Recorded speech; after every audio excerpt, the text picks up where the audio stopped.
Well, just when I thought the mainstream media couldn't get any more desperate in trying to attack House Speaker Mike Johnson and the MAGA party as a whole, they're now going as far as to say that we're actually worse than terrorists. In a new Salon piece penned by Playboy's former senior White House correspondent Brian Karem, the commentator claims that MAGA and Christian nationalism are a bigger threat to America than Hamas could ever be. Yes, Hamas, the same terrorist group that attacked Israel last month, killing at least 1,400 people and kidnapping hundreds others. According to Karem, we're worse than those barbarians because we, quote, embrace the darkest verses of the Bible and are determined to convert the U.S. into a theocracy. Alex Newman, CEO of Liberty Sentinel Media, joins me now to weigh in. Alex, this is pretty wild. Apparently believing and embracing in the Bible is worse than terrorism now. What are your thoughts on this?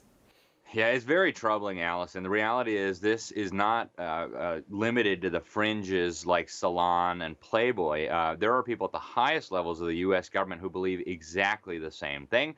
This was also true during the Obama administration. Unfortunately, it was even true during the Trump administration. A lot of the swamp creatures that stayed over from previous administrations, this is how they think. They truly believe that Christian Americans who love God, who love America, who support truth and morality and righteousness, who believe the Bible, are a bigger threat than Hamas, a bigger threat than global warming, right? A bigger threat than anything you can think of. And that's because they want to continue to perpetrate evil. And I always ask these people, which part of the Ten Commandments say do you not like? Is it the don't murder part, the don't steal, you want to do adultery? And which one of these is it that you think is so terrible that we need to get out of our society? These people very much view us as terrorists, as subversives, as people who need to be cleansed from society, or as Hillary Clinton put it recently, deprogrammed like cult members. It truly is just astounding to see this on open display. It should really concern everyone. He stated that we, quote, embrace the darkest verses of the Bible and are determined to convert the U.S. into a theocracy. I mean, what does he even mean by that? And would that really be a terrible thing? I think the world needs that right now, wouldn't you say? There's no question about it. This idea that there are dark verses of the Bible. Yeah, the Bible's also a history book. It records some terrible, terrible things. It doesn't endorse those things per se, but yes, there are dark verses in the Bible. As a Christian, and Christians for 2,000 years have believed that the Bible is the inerrant, uninspired, inerrant, inspired, perfect Word of God. And so that's what Christians have always believed. And so, yes, we embrace the dark verses of the Bible just like the others.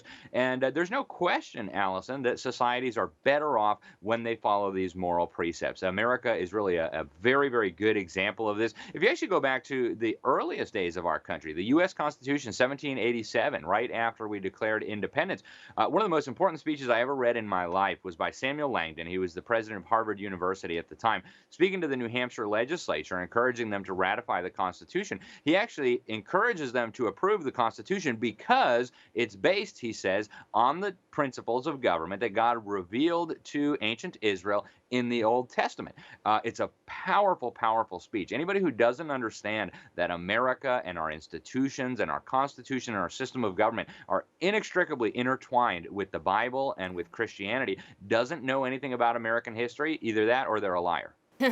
Absolutely, and I'm sure that explains the rise in communism we're seeing in our once great nation. It's quite sad and just so ridiculous that these people are minimizing these atrocities and just, I guess, okay with anti-Semitism and the attacks happening to Jewish people around the world. It really is incredible to watch. Now, on that note, Cornell University officials have apparently canceled class today following the arrest of the 21-year-old engineering student Patrick Dye, who was allegedly threatening to rape and murder Jewish students online.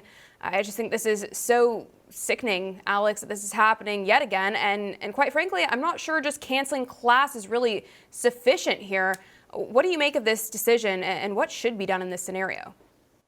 Yeah, it's clear that university administrators have a lot of work to do. And I think they're going to try to expel some of the worst anti-Semites and say, see, we've taken care of the problem. But the real problem is systemic, right? Speaking of systemic problems, we have a systemic problem when it comes to not just higher learning, but education broadly.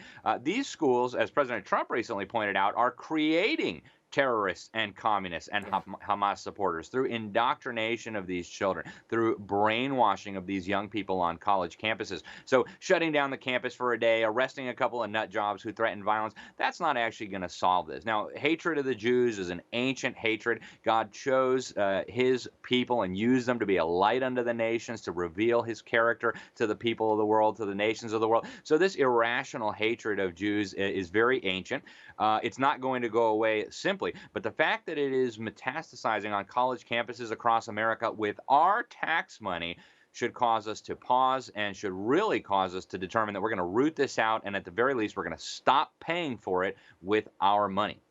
Absolutely. I totally agree. I think that is so important and needs to be done really immediately. To add to that, new reports show the Pittsburgh Public School Board has voted now to hire a consulting group that teaches teachers how to replace white supremacy culture practices in math with methods that center on the wellness of students' color. So, Alex, this reminds me of what we touched on last week regarding Oregon schools basically dropping all reading, writing, math requirements for graduation. But I guess that's just not enough now. They can't just stop there. To add more fuel to the fire, they say math is racist and they have to make it anti-racist. I mean, what does this even mean? How is math racist, and what is really happening here? Math is not racist, obviously. This is a fraud. This is a scam. Frankly, I think there needs to be an investigation into this whole fraudulent process. You're going to spend $50,000 of taxpayer money on this fraudulent scam of a company to teach your teachers that math is racist so they can dumb down the kids even more than they've been dumbed down already. Frankly, I think some people ought to be going to jail here. This is a scam. It's a fraud of monumental proportions, but it's not unexpected, right? We're living in a world now where the children can't read, they can't write, they can't do math, but they can tell you that there are infinite genders and the world's doomed if we don't pay taxes to the UN to make the temperature perfect. This is the level of stupidity that is now reigning in our public schools. It is all by design. Parents, if you love your children, you better take a look at this long and hard and do something immediately, because the well-being, not just of your children, but of your country, are on the line. Absolutely. And Trump is working on this now, too. You mentioned it earlier, but President Donald Trump wants to ditch the Department of Education for his new American Academy, which would stand as a non-woke educational institution offering credits to Americans for free by taxing and fining and suing excessively large private university endowments. I think this sounds great in theory, but I have a clip from Trump. Let's listen to that, and then we'll come right back to you. Under the plan I'm announcing today, we will take the billions and billions of dollars that we will collect by taxing, fining, and suing excessively large private university endowments, and we will then use that money to endow a new institution called the American Academy. Its mission will be to make a truly world-class education available to every American, free of charge, and do it without adding a single dime to the federal debt. What do you think about this, Alex? Do you think this is realistically a good step back in the right direction here? And would this work out well, in your opinion? Well, frankly, I think the federal government ought to be completely out of education from top to bottom, shut down the Department of Education. Yeah, I do think the federal government ought to be taking some action against these evil universities that are brainwashing our children.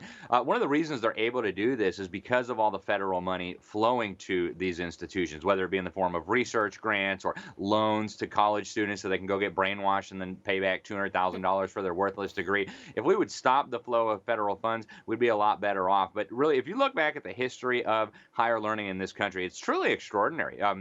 Almost all of our great universities were founded as Christian universities for the propagation of the gospel and the benefit of the church. Harvard, Yale, Princeton, all of these were founded as Christian institutions before we even had a federal government. So I think we need to get back to the understanding that we need the government out of education entirely, especially when it comes to higher learning. But yeah, I mean, Trump is exactly right. All these federal benefits going to Harvard and Yale and things, these need to be stopped immediately.